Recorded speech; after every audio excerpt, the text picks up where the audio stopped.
Bismillahirrahmanirrahim. Assalamualaikum warahmatullahi wabarakatuh. Alhamdulillahirabbil alamin wa bihi nasta'inu ala umuri dunya waddin wa ala alihi washabihi ajmain. Amma ba'du. Pertama-tama marilah kita panjatkan puji syukur kepada Allah SWT atas rahmat berkat karunia-Nya. Pada kesempatan kali ini kita bisa bertatap muka dalam mengikuti kegiatan diseminasi budaya positif di sekolah.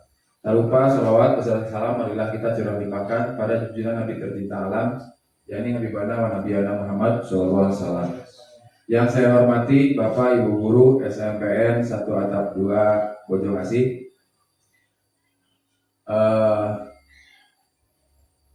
Pertama, saya berterima kasih atas meluangkan waktunya untuk mengikuti kegiatan diseminasi ini, di mana ini merupakan salah satu tugas dari pendidikan guru penggerak yang ada di LMS, yaitu modul 1.4 tentang budaya positif. Baiklah, untuk mengefektifkan waktu, kita mulai kegiatan ini. Yang pertama di sini perlu Bapak Ibu ketahui bahwasanya Ki Hajar Dewantara itu mengumpamakan sekolah sebagai sebuah ladang, tempat persemaian bibit. Agar bibit bisa berkembang secara maksimal, maka petani dapat memperbaiki kondisi tanah, memelihara bibit tanaman, memberi pupuk dan air, membasmi ulat-ulat atau jamur-jamur yang mengganggu hidup bibit tanaman, dan lain sebagainya. Nah, dari uraian tersebut kita dapat memahami bahwa sekolah diibaratkan sebagai tanah tempat bercocok tanam, sehingga guru harus mengusahakan sekolah jadi lingkungan yang menyenangkan, menjaga dan melindungi murid dari hal-hal yang tidak baik. Dengan demikian, karakter murid tumbuh dengan baik sesuai dengan profil pelajar Pancasila. Nah, berikutnya tentang budaya positif. Di sini ada pertanyaan otomatis, apa itu budaya positif? Apakah di sekolah kita sudah tercipta budaya positif? Sudah tercipta atau belum? Sudah. Nah, perlu Bapak Ibu ketahui bahwa budaya positif itu merupakan perwujudan dari nilai-nilai kebajikan atau keyakinan universal yang diterapkan di sekolah. Nah, selama ini barangkali kita sebagai guru merasa berkewajiban mengontrol, kemudian mengontrol perilaku siswa agar memiliki perilaku sesuai yang guru harapkan. Nah, perwujudannya, guru sering memberikan hukuman kepada siswa yang melakukan kesalahan dan memberikan imbalan atau penghargaan terhadap perbuatan baik yang dilakukan oleh siswa.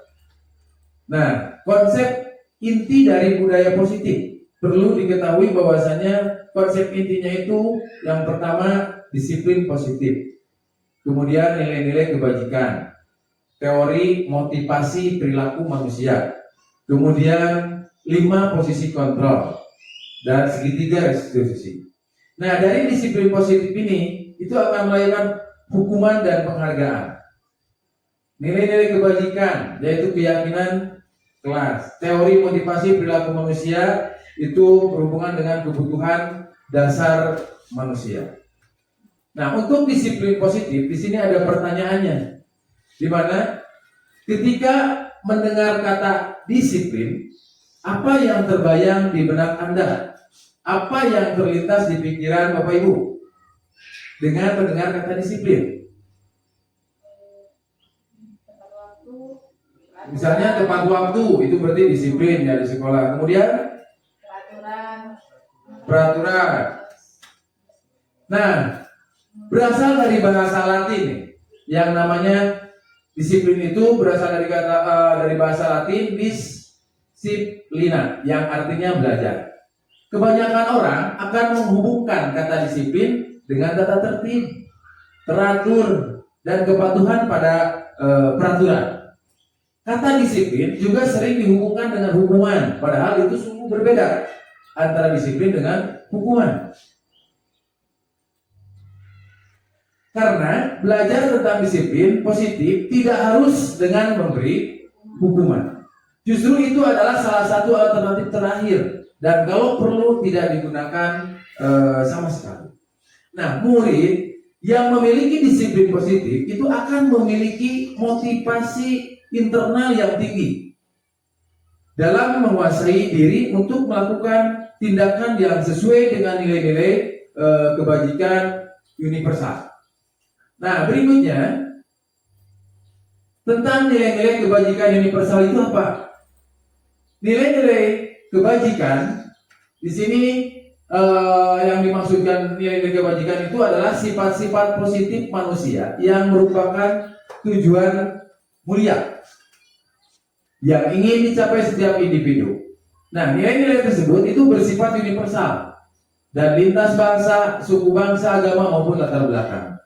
Nah, setiap perilaku atau perbuatan memiliki suatu tujuan. Itu menurut Dr. William Glasser pada teori kontrol 1984. Nah, dengan mengaitkan nilai-nilai kebajikan yang diyakini seseorang, maka motivasi intrinsiknya itu akan terbangun.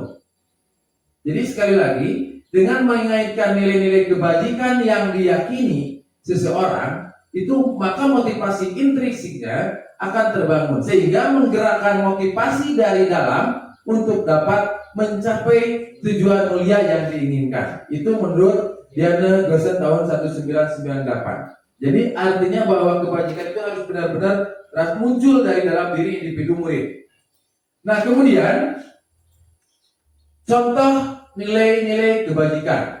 Nih, seperti halnya yang sudah kita ketahui bersama yang tertuang dalam profil pelajar Pancasila, di mana yang pertama beriman dan bertakwa pada Tuhan Yang Maha Esa, berakhlak mulia, berkebinekaan global, kemudian gotong royong, mandiri, kreatif, benar, kritis. Nah, itu nilai-nilai yang harus kita selalu ingat, dan itu merupakan inti dari profil pelajar Pancasila. Nah, kemudian berikutnya tentang toleransi, rasa hormat, integritas, mandiri, menghargai, antusias, empati, kemudian keingintahuan, kreativitas, kerjasama, percaya diri, dan komitmen. Itu merupakan ibu primary dari program.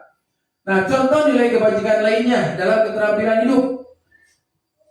Keterampilan hidup apa saja? Dapat percaya, dapat dipercaya, lurus hati, pendengar yang aktif, tidak merendahkan orang lain, kemudian memberikan yang terbaik dari diri.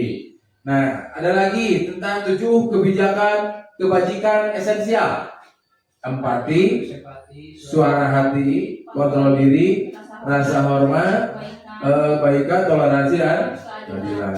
Nah, itu 7 kebajikan esensial. Nah, berikutnya contoh nilai-nilai kebajikan atau institusi atau organisasi yang terdapat dalam kebajikan institusi atau organisasi. Contohnya seperti di sini proyek nilai-nilainya: keterusterangan, kemudian keserasian, kebahagiaan, tanggung jawab, kebersihan, kesantunan, keadilan, pengabdian, komitmen, dan seterusnya. Ini merupakan contoh dari nilai benar kebajikan institusi atau organisasi. Nah, teori motivasi atau perilaku manusia berikutnya. Nah, pertanyaan pemantiknya di sini terdapat pertanyaan: sebagai seorang guru, saat Anda hadir mengajar di kelas tepat waktu, motivasi apakah yang mendasari tindakan Anda? Coba, kira-kira apa, Bu? Biar anak disiplin masuk kelas. Ya. Kewajiban. Mentaati peraturan. Oke, baik. Nah, apakah Anda datang tepat waktu karena tidak ingin ditegur oleh atasan? Misalnya oleh kepala sekolah karena kesiangan itu takut ditegur, sehingga yang tadinya suka kesiangan jadi tidak kesiangan.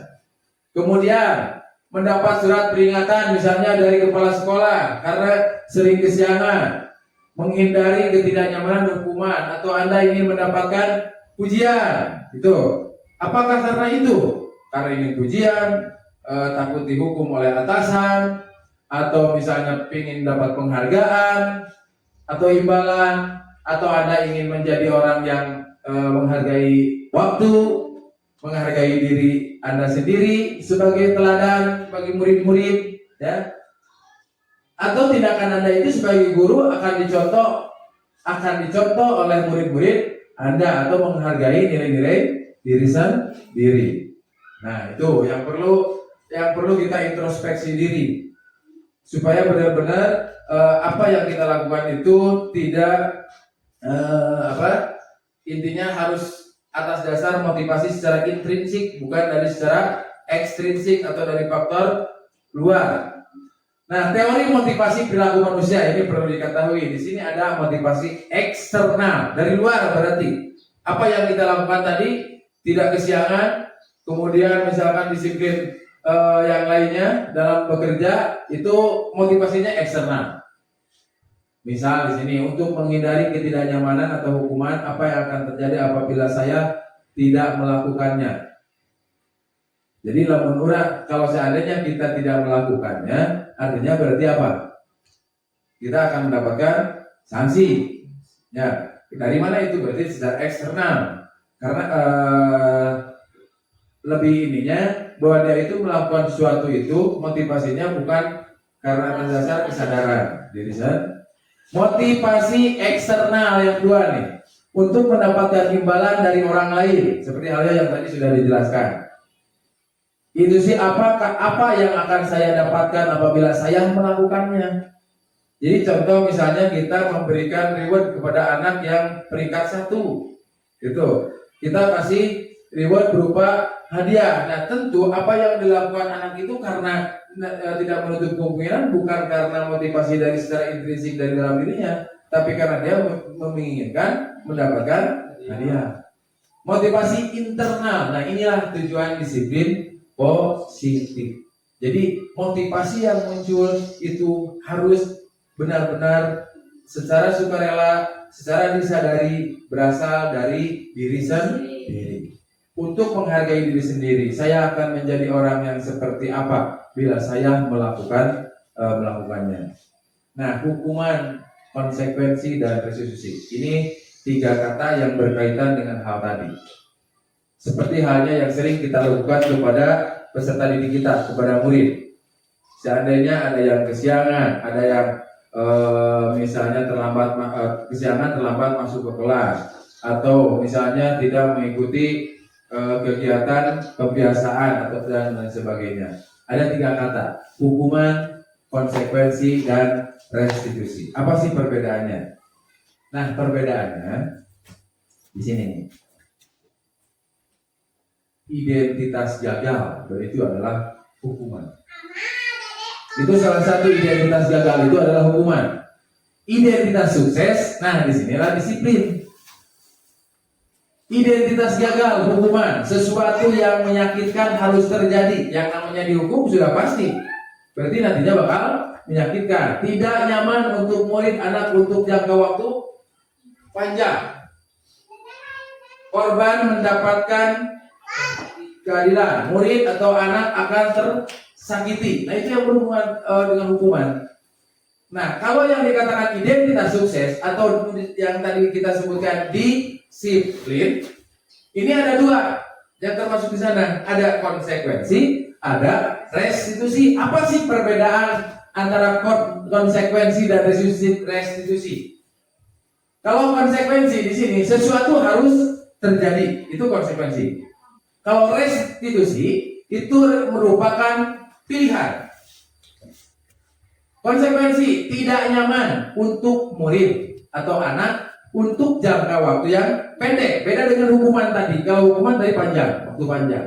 Restitusi menguatkan untuk murid atau anak dalam jangka waktu panjang. Nah, itu restitusi. Korban bisa diabaikan, korban mendapat ganti, itu restitusi. Penguatan hanya bertahan dalam jangka waktu pendek. Kalau restitusi, masalah terpecahkan. Memerlukan monitoring dalam supervisi terus-menerus dari guru. Murid belajar bertanggung jawab untuk perilakunya. Dan seterusnya, itulah yang dikatakan konsekuensi dan restitusi. Nah, di sini contoh tindakan guru yang kita lakukan di kelas.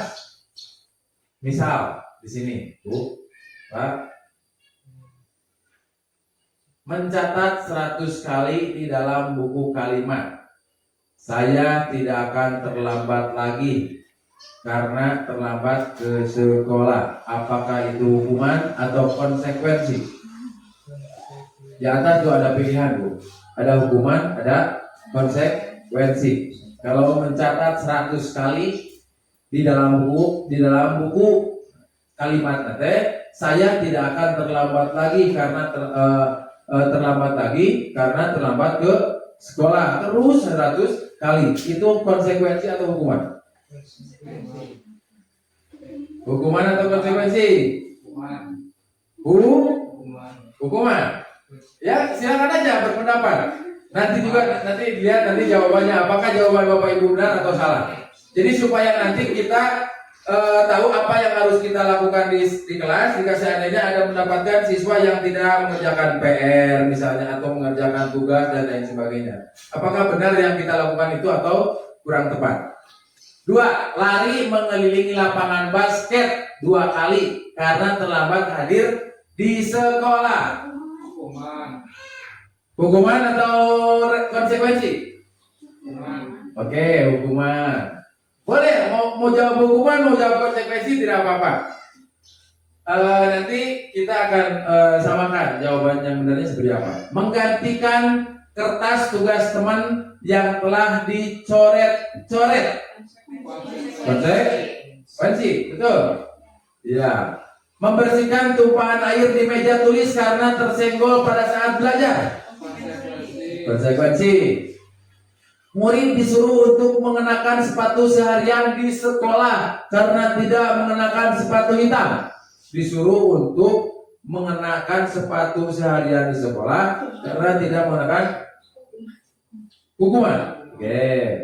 Lari mengelilingi lapangan basket 2 kali karena terlambat 10 menit untuk pelajaran PJOK. Konsep? Oke, gila ya jawabannya. Nah, benar gak yang Bapak Ibu jawab? Mencatat 100 kali, hukuman. Yang kedua, lari mengelilingi, hukuman. Menggantikan kertas tugas, teman? Nah, konsep intinya begini Bapak Ibu. Kenapa yang poin terakhir lari mengelilingi lapangan basket 2 kali? Karena terlambat 10 menit untuk pelajaran PJOK, bukan hukuman tapi konsekuensi. Karena di pelajaran, artinya jika kita seandainya kita memberikan konsekuensi ke siswa, kita harus sesuaikan dengan apa? Dengan pelajaran, dengan apa yang sedang kita lakukan. Bisa saja pembelajarannya bisa di luar, kan? Bisa di dalam kelas, bisa praktikum ataupun tidak praktikum. Intinya sesuaikan. Jangan sampai kita pelajaran PAI, misalnya anak disuruh lari gitu. Sesuaikan aja, misalnya kalau misalkan PAI ya misalkan anak disuruh membaca Fatihah atau misalkan talaran surat pendek. Jadi yang linear aja gitu, yang sesuai. Nah, itu udah paham Bu perbedaan antara hukuman atau konsekuensi. Nah, mudah-mudahan kita bisa merealisasikannya di kelas ya kepada anak didik kita. Berikutnya,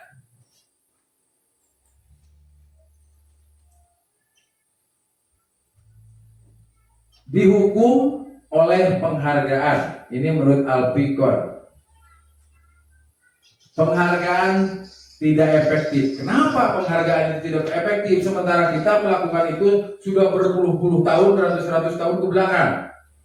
Ya, kita selalu memberikan penghargaan ataupun hadiah, terutama kalau seandainya pada waktu kenaikan kelas atau semesteran misalnya seperti itu.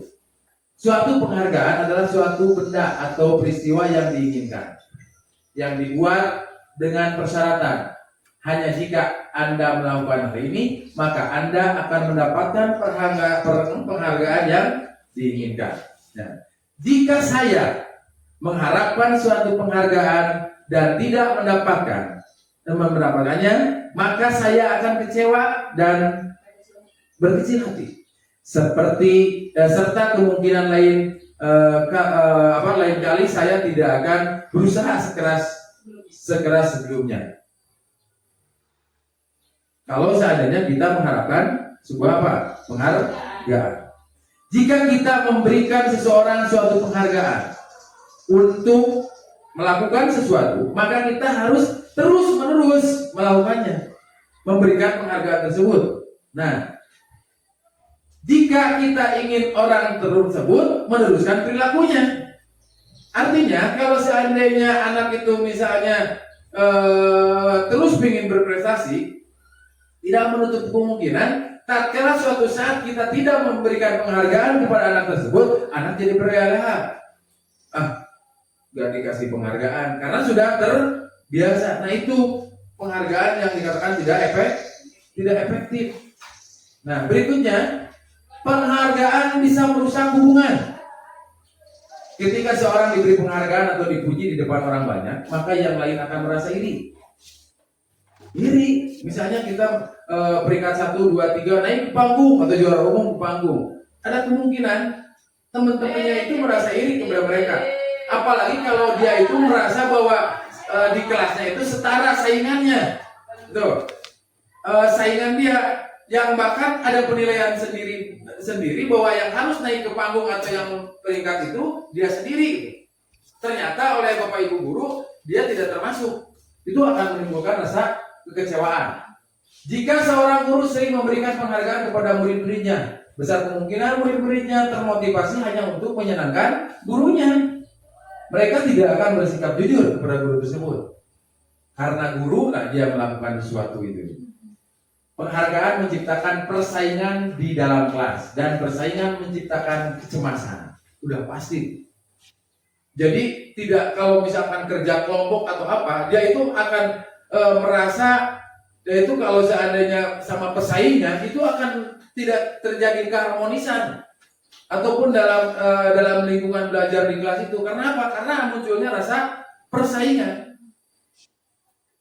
Bahkan tidak menutup kemungkinan memunculkan perkelahian gitu berujungnya. Mereka yang percaya bahwa mereka tidak memiliki kesempatan untuk mendapatkan penghargaan akan mencoba. Perhatikan, penghargaan hukum. Penghargaan hukum, mereka yang tidak mendapatkan penghargaan, misalnya dalam sistem ranking yang tadi saya katakan, mereka yang mendapatkan ranking kedua akan merasa paling dihukum. Memberikan penghargaan dan hukuman adalah hal yang sama, karena keduanya mencoba mengendalikan perilaku seseorang. Tuh, artinya bahwa penghargaan dan hukuman levelnya itu sama, levelnya itu sama. Jadi sama-sama kurang baik untuk kita lakukan. Kenapa? Karena itu mencoba mengendalikan perilaku seseorang. Dengan penghargaan, anak misalnya rajin itu karena adanya penghargaan. Hukuman, anak misalnya melakukan disiplin, tidak kesiangan, bukan karena atas dasar faktor intrinsik dari dalam dirinya, tapi karena takut dihukum. Nah itu. Jadi levelnya itu sama antara hukuman dan penghargaan. Itu mencoba mengendalikan perilaku seseorang. Karena orang pada dasarnya tidak suka dikendalikan dalam jangka waktu lama, penghargaan akan terlihat sebagai hukuman. Itu akhir-akhirnya seperti itu.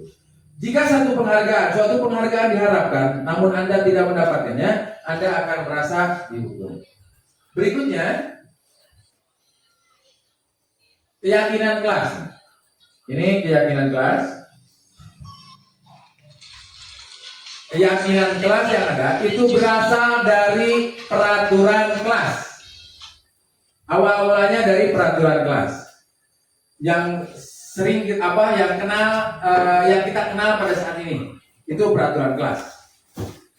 Kemudian dari peraturan kelas tersebut kita rubah supaya paradigmanya itu tidak lagi peraturan kelas, tapi menjadi keyakinan kelas. Dari keyakinan kelas akan memunculkan sebuah lingkungan yang positif, maka di akhir akan terbentuklah lingkungan budaya positif di sekolah kita. Meskipun pada awalnya adalah merupakan peraturan. Apakah sama peraturan dan keyakinan? Beda. Bedanya apa? Sama nggak peraturan sama keyakinan?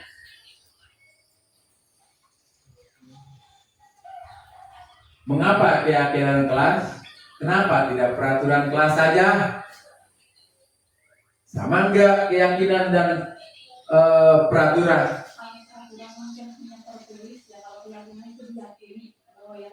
Tuh, peraturan hanya ditulis saja di peraturan, hanya di kertas dibaca. Kalau keyakinan itu diyakini bahwa peraturan yang ditulis itu kita harus seperti itu di dalam diri kita menanamkan itu. Nah, jadi rasa keterpanggilan itu muncul secara intrinsik keyakinan kelas.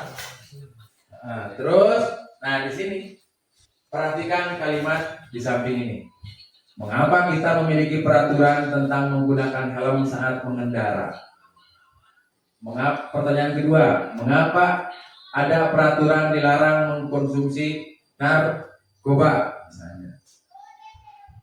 Yang pertama, pertanyaan pertama dan pertanyaan kedua. Nilai-nilai keyakinan apa yang terdapat pada pertanyaan pertama? Keselamatan atau kesehatan. Dengan orang memakai helm, jika seandainya jatuh kan terbentuk helm itu keselamatan. Atau misalnya tidak masuk angin dan sebagainya berarti kesehatan. Keyakinan yaitu nilai-nilai kebajikan universal yang disepakati secara tersirat. Nah, jadi disepakati Pak Bu, disepakati oleh semua warga kelas atau kalau di kelas. Nilai-nilai kebajikan universal yang disepakati secara tersirat dan tersurat. Lepas dari latar belakang, suku, negara, bahasa maupun agama. Nah, murid-murid pun demikian. Mereka perlu mendengarkan dan memahami arti sesungguhnya tentang peraturan-peraturan yang diberikan. Apa nilai-nilai kebajikan di balik peraturan tersebut? Apa tujuan utamanya? Nah, itu yang dikatakan keyakinan. Jadi supaya Bapak Ibu memahami betul perbedaan antara keyakinan dengan peraturan. Jadi jelas itu sesuatu yang berbeda. Hanya saja kalau dari kemarin-kemarin kita kan belum mengenal yang namanya keyakinan kelas. Itu kita tahunya hanya peraturan kelas atau peraturan sekolah. Nah, inilah yang dikatakan keyakinan. Jadi sekali lagi keyakinan itu adalah nilai-nilai kebajikan universal yang disepakati secara tersirat dan tersurat. Lepas dari latar belakang, suku, negara, bahasa maupun agama. Berikutnya, nah inilah yang keyakinan kelas. Setiap tindakan atau perilaku yang kita lakukan di dalam kelas dapat menentukan terciptanya sebuah lingkungan positif. Tujuan dari kita membuat keyakinan kelas supaya tadi memunculkan lingkungan positif. Jadi berawal dari peraturan, kemudian keyakinan kelas, kemudian setelah itu lingkungan positif, diakhiri dengan budaya positif. Itu tujuan akhirnya. Dalam mewujudkan perilaku warga sekolah yang memiliki budaya positif, hal pertama perlu diciptakan dan disepakati adalah membuat keyakinan-keyakinan atau prinsip-prinsip dasar bersama di antara para warga kelas untuk mendapatkan nilai-nilai kebajikan yang disepakati bersama. Nah, berikutnya sebuah metode atau brainstorm goal, suatu keyakinan akan lebih memotivasi seseorang dari dalam atau memotivasi secara intrinsik. Seseorang akan lebih tergerak dan bersemangat untuk menjalankan keyakinannya. daripada hanya sekedar mengikuti serangkaian peraturan yang mengatur mereka harus berlaku begini, begitu, yang membuat ketidaknyamanan dan keterpaksaan. Jadi kalau peraturan itu ditulis, kemudian dipampang, ditekankan kepada anak harus begini, wajib begini, wajib begitu. Nah itulah peraturan. Beda halnya dengan keyakinan. Kalau keyakinan kelas itu akan lebih tergerak bersemangat menjalankan keyakinannya. Itu karena berasal dari secara intrinsik motivasinya dari dalam diri anak itu sendiri, dan ada lebihnya disepakati secara bersama gitu. Keyakinan kelas merupakan metode untuk menimbulkan kembali disiplin positif yang didasari oleh motivasi dari dalam diri melalui proses curah pendapat. Nah, curah pendapat dan pada akhirnya disepakati bersama. Nah itu ya keyakinan kelas itu. Nah kemudian tugas nih Bapak Ibu. Coba lihat slide di depan. Peraturan, kemudian nilai kebajikan yang dituju. Nah ini pertama nih. Peraturannya, kembalikan barang ke tempatnya. Coba apa nilai kebajikannya? Nilai-nilainya kan tadi banyak nilai-nilai itu tentang kembalikan barang ke tempatnya. Apa? Kerapihan, disiplin, apalagi kembalikan barang ke tempatnya. Tanggung jawab, apalagi. Nanti lihat jawaban Bapak Ibu pokoknya benar atau salah nanti ke depannya. Dilarang mengganggu orang lain. Nah itu contoh peraturan. Dilarang mengganggu orang lain. Apa? Nilai kebajikan yang muncul dari peraturan tersebut. Ini Bu, Bapak Ibu, ini kata-kata ini bukan kata-kata keyakinan, tapi ini peraturan. Karena yang namanya keyakinan itu tidak boleh menggunakan kalimat negatif, harus positif. Seperti halnya di sini dilarang menggunakan itu negatif. Jadi tidak boleh seperti itu. Nah, ini peraturan dilarang mengganggu orang lain, berarti nilai kebajikan yang ditujunya apa? Saling menghormati, misalnya seperti itu. Hadir di sekolah 15 menit sebelum pembelajaran dimulai. Disiplin. Apalagi hadir di sekolah 15 menit sebelum pembelajaran dimulai. Apa? 15 menit sebelum pembelajaran dimulai. Disiplin. Kemudian mentaati peraturan. Nilai kebajikan yang tadi sudah kita sebutkan di awal.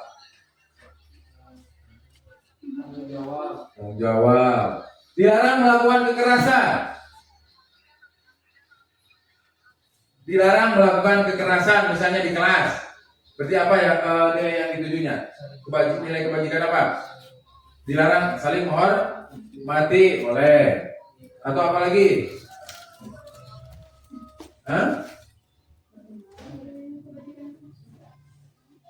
Apa? Coba nilai kebajikan yang tadi. Dilarang menggunakan narkoba. Nilai kebajikannya apa? Jadi setiap yang kita buat itu harus ada nilai kebajikannya. Nilai kebajikannya itu apa? Kalau seandainya dilarang menggunakan narkoba misalnya.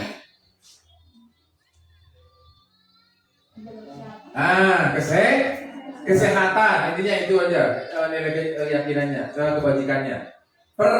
Bergantian atau menunggu giliran. Antri. Apa? Sabar. Apa? Nah lihat nih jawabannya. Kembalikan barang ke tempatnya. Nilai kebajikannya contohnya itu bersih tanggung jawab. Dilarang mengganggu orang lain, menghormati orang lain. Hadir di sekolah 15 menit sebelum pelajaran, menghormati orang lain dan komitmen. Nah, itu nilai kebajikannya. Dilarang melakukan kekerasan, berarti keselamatan.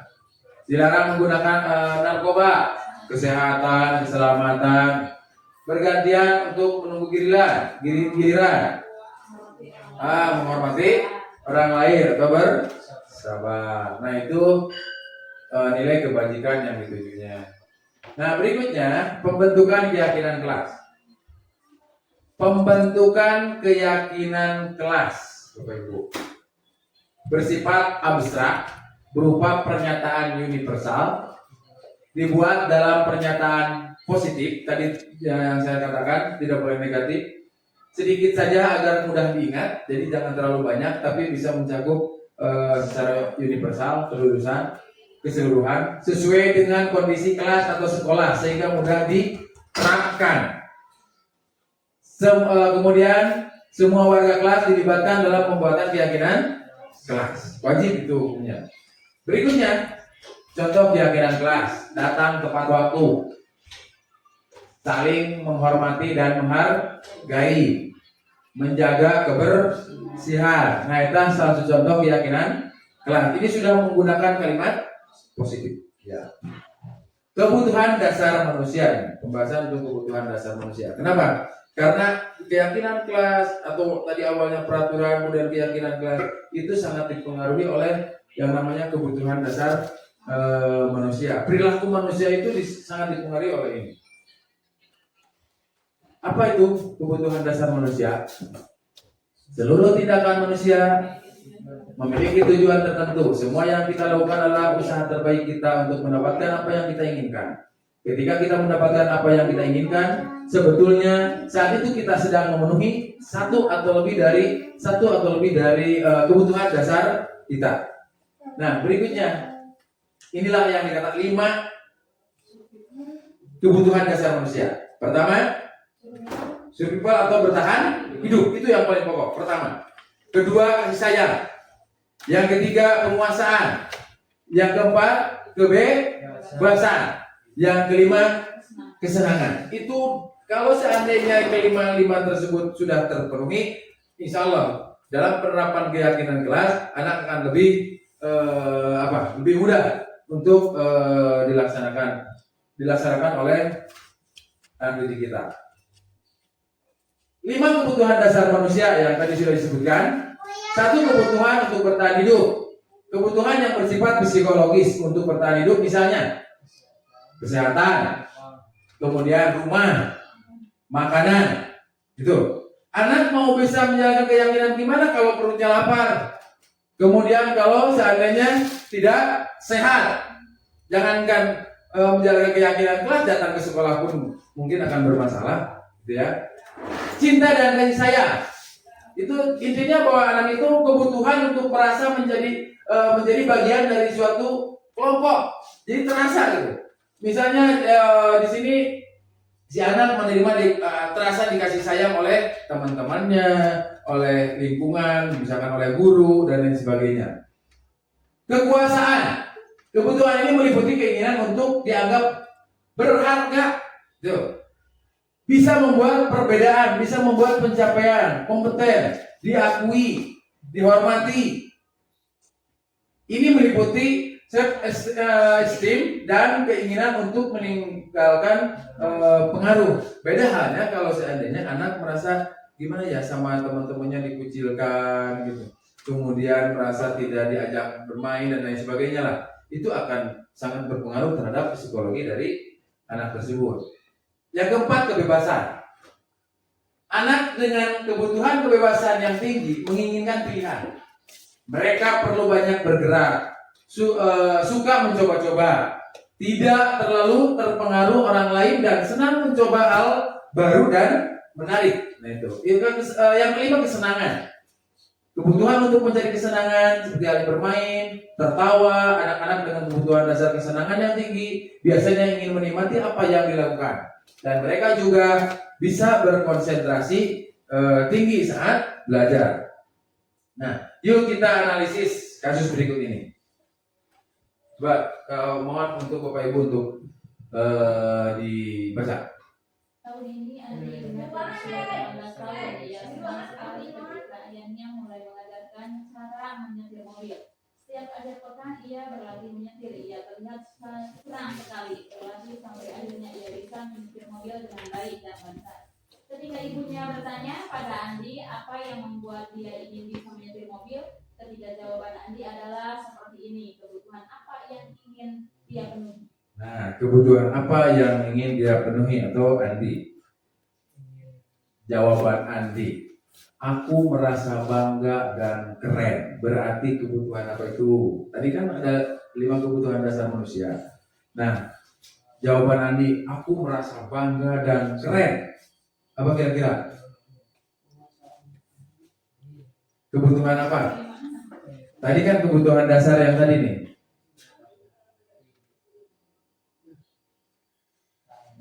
Nah,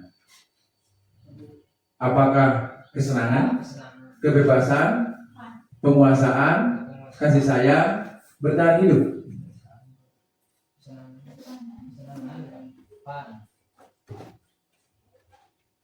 Aku merasa bangga dan keren. Kesenangan. Gak apa-apa, silakan. Benar. Biar bisa jalan-jalan naik mobil sama temanku. Apa itu? Apa? Kebebasan. Menyetir mobil itu seru. Kesenangan. Lihat nih jawaban Bapak Ibu nih. Yang pertama, ininya slide-nya ini agak error. Ada itu?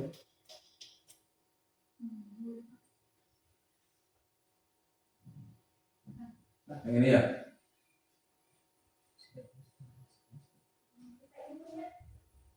Yang pertama, jawabannya berarti apa? Apa? Coba yang pertama. Kebutuhan apa? Kan jawaban ini jawaban Andi. Kebutuhan dasar apa? Yang pertama itu kasih sayang. Kemudian bisa berjalan-jalan naik mobil bersama temanku. Rasa apa? Diterima. Menyetir diterima oleh siapa? Oleh lingkungan, oleh teman-teman. Kemudian menyetir mobil itu seru. Berarti apa tuh? Kesenangan. Nah, kemudian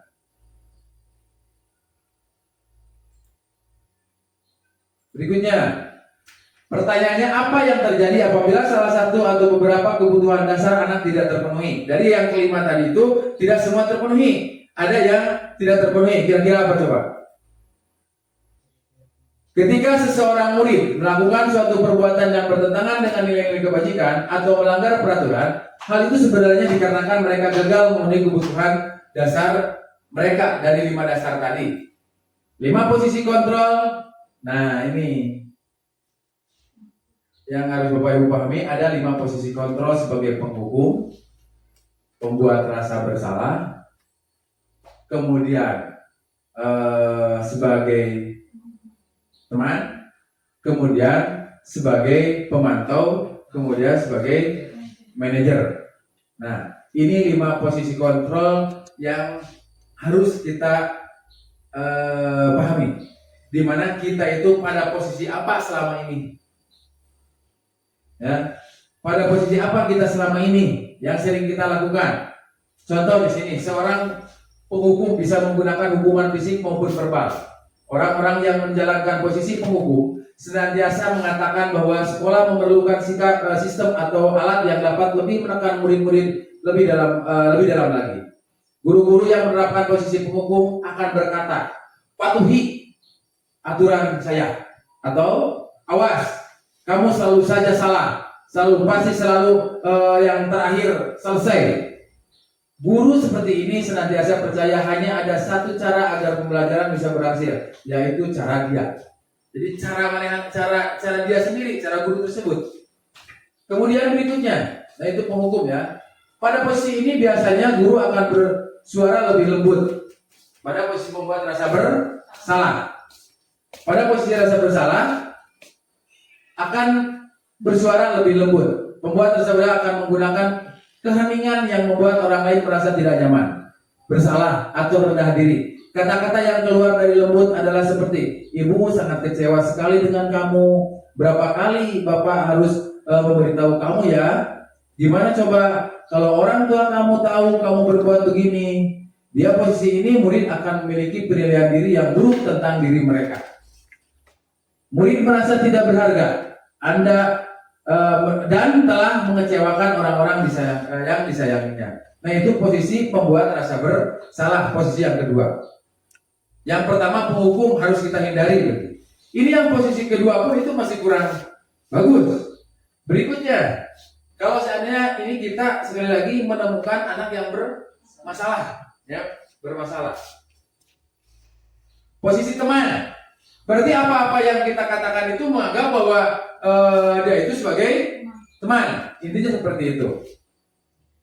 Berikutnya posisi pemantau. Memantau berarti mengawasi. Pada saat kita mengawasi, kita bertanggung jawab atas perilaku orang-orang yang kita awasi. Posisi terakhir yaitu posisi manajer. Nah, di sini posisi manajer itu yang harus kita berusaha untuk mencoba supaya kita bisa melaksanakannya dalam posisi manajer. Harus berusaha. Seorang guru dalam posisi manajer, di mana posisi ini berbuat sesuatu bersama dengan murid, mempersilahkan murid mempertanggungjawabkan perilakunya, mendukung murid agar dapat menemukan solusi atas permasalahannya sendiri. Seseorang manajer telah memiliki keterampilan di posisi teman maupun pemantau. Itu seorang manajer. Nanti Bapak Ibu bisa lihat video dari 5 posisi kontrol.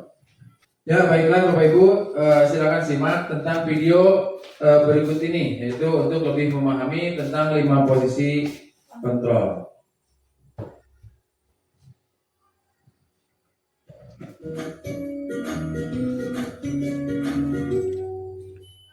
Salam bahagia Ibu dan Bapak guru hebat.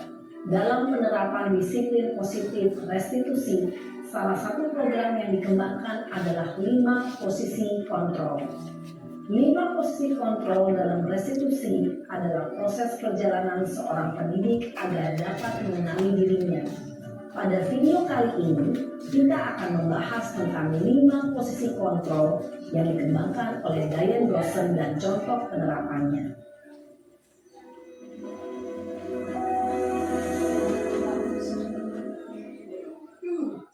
5 posisi kontrol itu adalah 1. Posisi penghukum, 2. Posisi pembuat merasa bersalah, 3.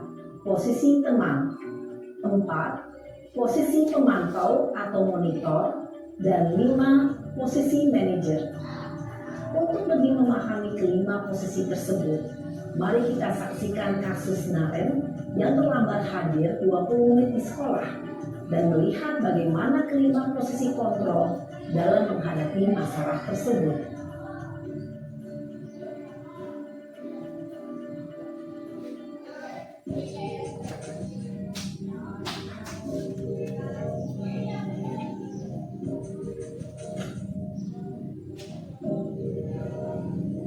Naren, sini kamu. Selamat pagi, Bu. Selalu terlambat. Kamu deh, pasti terlambat. Maaf, Bu. Saya Apa? Apa coba? Alasan kamu apa lagi? Kapan sih kamu tidak terlambat? Malas sekali ya kamu jadi anak. saya Dasar pemalas. Gak kapok-kapok sih kamu. Sudah berapa kali terlambat? Sana, kamu keliling lapangan basket 2 kali. kenapa saya harus keliling lapangan basket, Bu? Kenapa? Kamu seorang ibu. Berani-beraninya jawab. Sudah terlambat, masih berani jawab pula. Sekarang, keliling lapangan basket 5 kali sekalian. Biar kapok. Cepat. Pergi sana ke lapangan basket. Posisi penghukum biasanya berbicara dengan nada tinggi, menghardik, menunjuk-nunjuk, menyakiti, dan menyindir. Hukuman bisa berupa fisik maupun psikis. Ibu dan Bapak guru hebat, dampak yang terjadi pada murid ketika guru berada pada posisi penghukum adalah murid cenderung akan memberontak bahkan menyimpan dendam.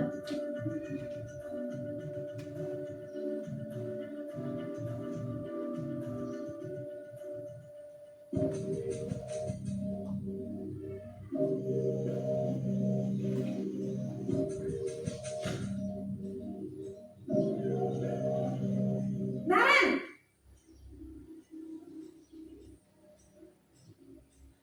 Selamat pagi, Bu. Naren, kamu kenapa terlambat lagi, nak? Ya Tuhan, Naren, kamu senang ya bikin ibu susah ya? Kalau kamu terlambat lagi, nanti ibu yang ditegur bapak kepala sekolah, nak. Disangka ibu tidak bisa membina kamu. Duh, gimana ini? Maaf, Bu. Duh, Gusti Naren, kamu suka ya kalau ibu ditegur bapak kepala sekolah? Terus, sekarang ibu harus tulis apa ini di buku absen? Ini kamu sudah sering terlambat loh. Ibu harus apa coba? Maaf, Bu. Maaf sekali. Ya sudah, lain kali jangan bikin ibu susah lagi ya nak ya. Ibu tidak akan kuat lagi kalau kamu begini terus. Bisa jantungan kalau ibu tegur bapak kepala sekolah. Sana cepat ke kelas. Maaf ya, Bu. Maaf sekali. Posisi pembuat rasa bersalah berbicara dengan nada tenang, cenderung lembut. Namun kata-kata yang diutarakan membuat murid merasa menjadi orang yang gagal, memandang buruk dirinya sendiri, merasa tidak berharga, dan tidak sanggup membahagiakan orang lain. Ketika guru mengambil posisi pembuat rasa bersalah, murid akan menganggap dirinya yang bersalah dan ia akan menyimpan emosi negatif tersebut di dalam dirinya.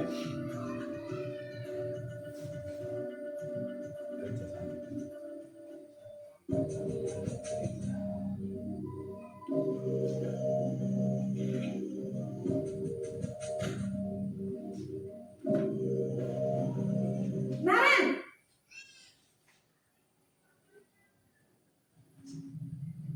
Selamat pagi, Bu. wah sudah jam berapa ini nak? Terlambat lagi ya sayang. Iya, Bu. Habis. Ibu saya lupa bangunkan saya, Bu. Kamu malah menyalahkan ibu kamu. Kamu bukannya anak yang larinya paling kencang. Kok terlambat sih? Iya, Bu. Saya memang terlambat bangun tadi. Jadi, biarpun saya lari kencang, tetap gak kekejar, Bu. Ya sudah sana. Nanti lain kali larinya lebih kencang lagi ya. Biar gak terlambat lagi. Bikin seneng ibu. Demi ibu. Bisa kan? Bisa lah, Bu. Ya sudah sana masuk kelas. Ibu beresin urusan absen kamu. Kamu ini ada-ada saja. Dalam posisi teman, guru berbicara dengan nada suara ramah, akrab, cenderung bersenda gurau untuk menjaga suasana tetap santai. Murid akan merasa senang, aman, dan akrab dengan guru. Identitas yang tercipta adalah identitas sukses atau berhasil. Namun, perlu diingat, karena ini masih dorongan eksternal, maka ada faktor ketergantungan dari murid kepada orang tertentu. Di sini guru aksennya, sehingga di lain waktu murid bisa berperilaku baik, namun hanya kepada orang-orang tertentu saja.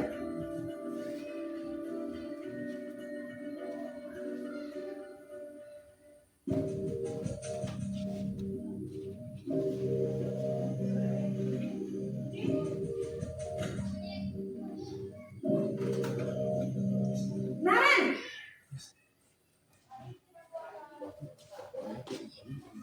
Selamat pagi, Bu. Naren, apa peraturan sekolah kita tentang jam berapa kita harus masuk sekolah, nak? Kita harus di sekolah jam 7, Bu. Iya betul, sekarang sudah jam 7.20. Naren sudah tahu konsekuensinya jika terlambat hadir. Paham, Bu. Saya harus tinggal kelas pas jam istirahat selama 20 menit. Iya benar, konsekuensinya demikian. Jadi nanti jam 9.30 pas istirahat, kamu harus tinggal di kelas, kerjakan tugas tambahan untuk ketertinggalan kamu, ya. Baik Bu. Posisi pemantau mengandalkan penghitungan atau data untuk mengontrol murid. Guru mengarahkan murid berdasarkan peraturan dan konsekuensi. Seorang pemantau menunjukkan bahasa tubuh dan ekspresi wajah yang datar dan cenderung formal.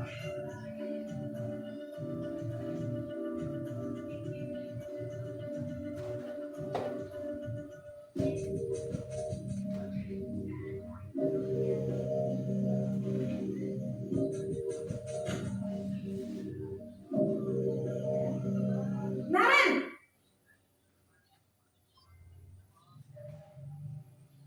Selamat pagi Bu. selamat pagi Naren. Maaf Bu, saya terlambat. Iya, sekolah masuknya jam 7, sekarang sudah jam 7.20. Jadi sekarang bagaimana ini Naren? Maaf Bu, saya lupa setel alarm saya semalam. Baiklah, menurut kamu, keyakinan sekolah yang mana yang perlu kamu tingkatkan? Menghargai diri sendiri dan orang lain mungkin ya Bu. Setuju. Jadi, apakah Naren meyakini prinsip saling menghormati tersebut? Iya Bu, saya meyakininya. Apakah Naren bersedia memperbaiki masalah keterlambatan ini? Bersedia Bu. Bagaimana kamu akan perbaiki masalah keterlambatan ini? Saya akan coba untuk tidak lupa menyetel alarm saya Bu. Baik, kalau Naren lupa menyetel alarm di rumah, ada orang yang kira-kira bisa bantu mengingatkan tidak? Ada Bu, kakak saya, Kak Emma. Ada lagi selain Kak Emma? Selain Kak Emma, ada ibu saya. Baik, jadi yang mengingatkan Naren adalah Kak Emma dan ibu kamu ya? Kira-kira akan mulai set alarm kapan nih Naren? Setelah pulang sekolah, akan segera saya lakukan. Baik, jadi Naren akan setel alarm untuk bangun besok pagi dan akan diingatkan oleh kakak dan ibunda Naren ya. Ada lagi yang mungkin perlu dilakukan Naren agar tidak terlambat bangun lagi. Tidak ada Bu. Baik Naren, terima kasih untuk kerjasama kamu. Sekarang kamu perlu kembali ke kelas untuk belajar. Baik Bu, terima kasih.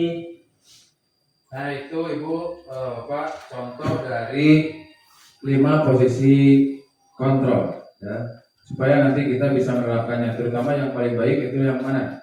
Posisi sebagai apa? Manajer ya, yang paling terakhir. Nah kemudian berikutnya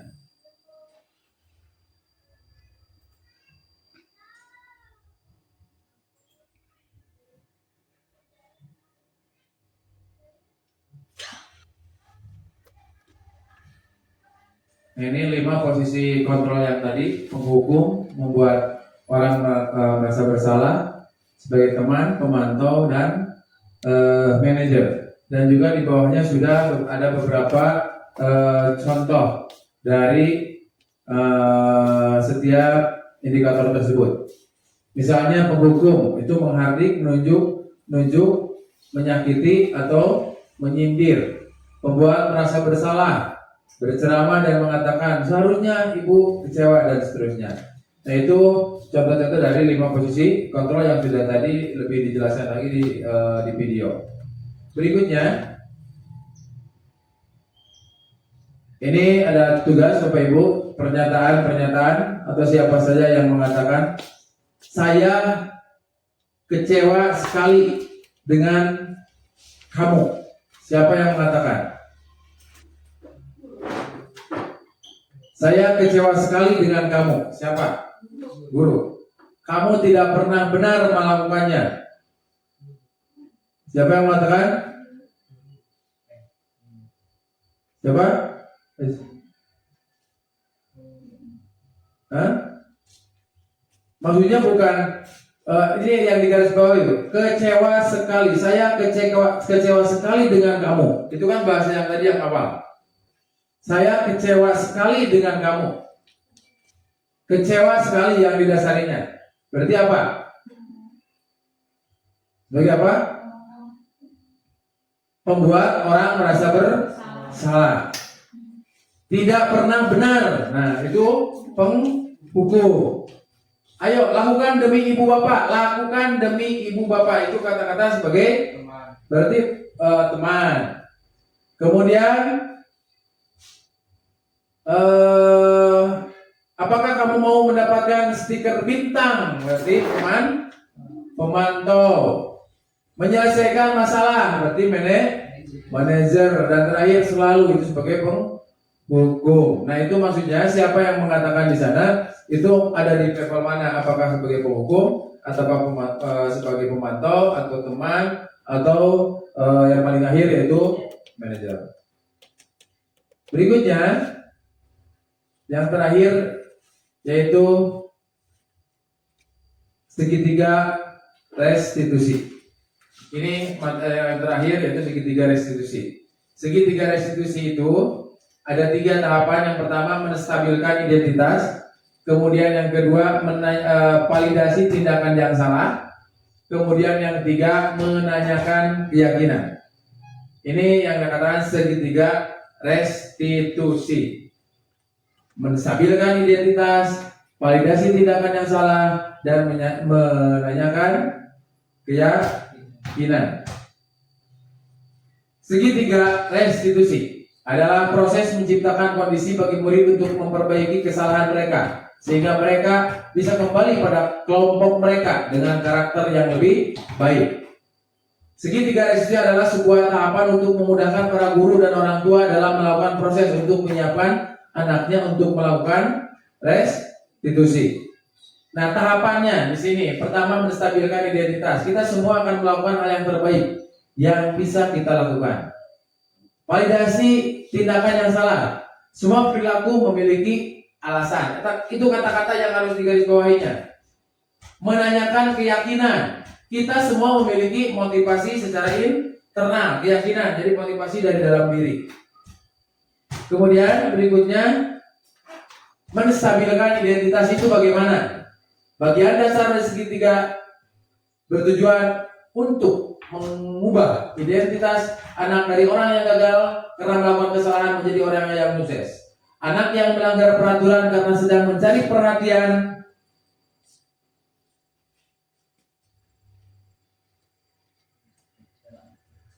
adalah anak yang sedang mengalami kegagalan. Dia mencoba untuk memenuhi kebutuhan dasarnya, namun ada benturan. Kalau kita mengkritik dia, maka kita akan tetap membuatnya dalam posisi gagal. Kalau kita ingin dia menjadi reflektif, maka kita harus meyakinkan si anak dengan cara mengatakan kalimat-kalimat ini. Berbuat salah itu tidak apa-apa, tidak ada manusia yang sempurna. Nah, saya juga pernah melakukan kesalahan seperti itu. Kita bisa menyelesaikannya. Kamu berhak merasa begitu. Bapak Ibu tidak tertarik mencari siapa yang salah, tapi mencari solusi dari masalah ini. Nah, itu menstabilkan identitas. Jadi jangan merasa bahwa anak itu seolah-olah ya tersakiti atau dia udah bersalah malah ditambah lagi dia itu merasa bersalah. Nah, kemudian memvalidasi tindakan yang salah. Contoh katanya seperti di sini misalnya, padahal kamu bisa melakukan yang lebih buruk dari ini ya, gitu kan? Jadi jika si anak itu melakukan kesalahan, jadi kita itu seolah-olah menganggap bahwa apa yang dilakukan anak itu kita juga bisa melakukan hal itu kalau mengenai pada diri kita. Misalnya di sini tadi dikatakan kamu pasti punya alasan melakukan itu. Kamu patut bangga pada dirimu sendiri karena kamu telah melindungi sesuatu yang penting buatmu. Kamu boleh mempertahankan sikap itu, tapi kamu harus menambahkan sikap yang baru. Nah, berikutnya menanyakan keyakinan. Teori kontrol menyatakan bahwa kita pada dasarnya termotivasi secara internal. Ketika identitas sukses telah tercapai dan tingkah laku yang salah telah divalidasi, maka langkah 2, anak akan siap untuk dihubungkan dengan nilai-nilai yang dipercaya. Misalnya begini Bu, apa yang kita percaya sebagai kelas atau keluarga? Apa nilai-nilai umum yang telah kita sepakati? Apa bayangan kita sebagai kelas yang ideal? Kamu mau jadi orang yang seperti apa? Itu seperti kata kalimat-kalimat yang kita gunakan kepada anak tersebut. Nah, berikutnya ciri-ciri restitusi. Ciri-cirinya bukan untuk menebus kesalahan, namun untuk belajar dari kesalahan. Jadi supaya bisa memperbaiki ke depannya. Memperbaiki hubungan, tawaran bukan paksaan. Menuntun untuk melihat ke dalam diri, mencari kebutuhan dasar yang mendasari tindakan dan seterusnya. Nah, ini merupakan ciri-ciri dari restitusi. Kemudian berikutnya, ini ada contoh dari segitiga restitusi, Bapak Ibu.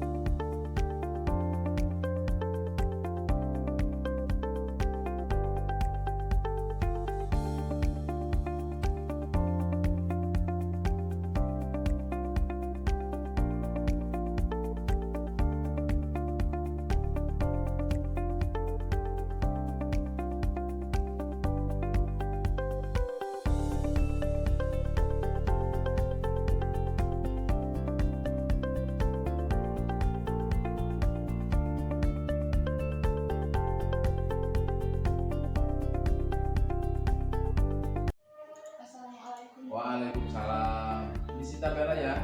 Gimana kabarnya? Alhamdulillah. Sita Bella, tadi Bapak dengar dari teman kamu katanya kamu tadi habis bertengkar dengan Farhan ya? Iya, habis kesel sih. Kenapa kesal? Farhan terus-menerus menunda pekerjaan saya. Bukan hanya PR, tugas juga selalu Farhan santai. Gitu. Wajarlah kalau kamu marah dan kesal. Jika Bapak ada di posisi kamu juga, pasti Bapak akan berbuat seperti hal yang sama yang kamu lakukan. Ya. Lalu apa yang kamu lakukan terhadap Farhan? Saya marah-marah dan saya maki-maki Farhan. Tanpa sadar saya menabrak mejanya, Pak. Oh begitu. Pasti kamu berbuat seperti itu ada alasannya ya? Iyalah, Pak.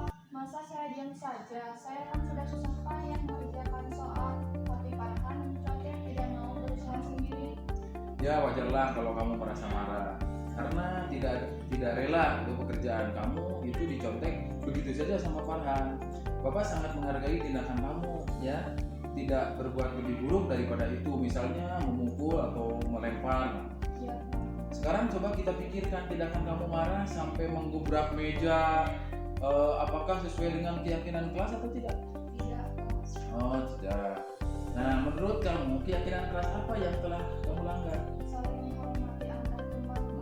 Iya betul. Menurut kamu saling menghormati antar teman itu penting tidak atau untuk kamu? Penting. Baik. Kalau menurut kamu itu penting, jadi keyakinan apa yang harus kamu lakukan pada saat kamu sedang marah? Harus lebih sabar. Harus lebih sabar. Nah, kamu bersedia memperbaiki masalah ini? Apa yang akan kamu lakukan untuk memperbaiki masalah ini? Saya bersedia bersabar dan menahan marah saya. Kalau ada teman yang mencontek, saya akan melaporkan kepada Bapak. Ya, tepat sekali. Tindakan kamu, Sinta Bella. Tetap semangat ya. Sekarang kamu silakan kembali masuk ke kelas. Terima kasih, Pak. Ya, sama-sama. Assalamualaikum warahmatullahi wabarakatuh. Perkenalkan, nama saya Sinta Bella dari kelas 8 SMPN 1 Atap 2 Bojongasih. Saya senang sekali diajak diskusi oleh Bapak Guru untuk dapat mengendalikan diri dari amarah karena teman sekelas. Saya harus banyak belajar bersabar dan menghormati teman-teman. Terima kasih. Wassalamualaikum warahmatullahi wabarakatuh.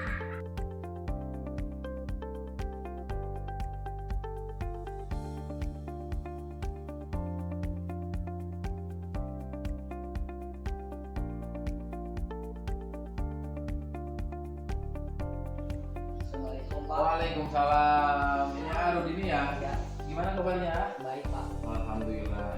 Tadi Bapak lihat kamu sedang mengerjakan PR di kelas ya? Iya Pak. Oh iya, tidak apa-apa.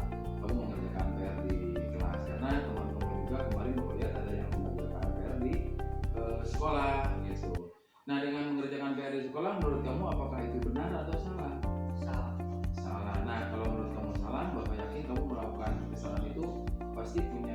alasan. Nah, kenapa tuh alasannya? Kemarin saya pulang sekolah ternyata main HP sehingga lupa mengerjakan PR. Oh gitu. Tapi tadi datang kamu tidak terlambat kan? Iya. Tidak. Nah, kamu juga itu sebenarnya sudah melakukan hal yang baik dengan tidak terlambat datang ke sekolah. Nah, tetapi dari kesalahan kamu itu, kamu sudah melanggar keyakinan kelas atau tidak? Sudah. Keyakinan kelas apa kira-kira yang kamu langgar? Sikap bertanggung jawab. Oh, sikap bertanggung jawab. Nah, kalau tahu kira-kira sikap tanggung jawab itu penting atau tidak? Penting. Penting. Kalau sudah tahu penting, kira-kira kamu akan melakukan apa ke depannya untuk memperbaikinya? Sebelum bermain HP saya akan terlebih dahulu mengerjakan PR. Oh, mengerjakan PR sebelum bermain HP. HP. Ya.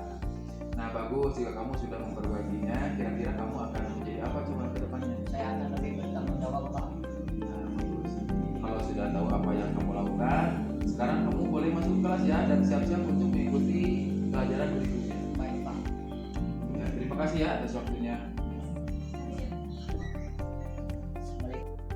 Assalamualaikum warahmatullahi wabarakatuh. Perkenalkan, nama saya Rudini dari kelas 7 SMPN 1 Atap 2 Banjarmasin.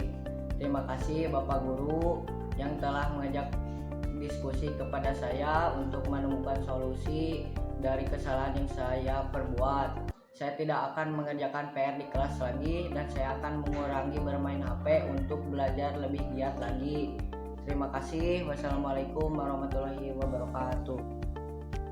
Nah, itu saja yang saya sampaikan. Terima kasih atas waktunya Bapak Ibu, dan sampai di penghujung kegiatan diseminasi tentang budaya positif. Sekali lagi terima kasih atas perhatiannya. Assalamualaikum warahmatullahi wabarakatuh.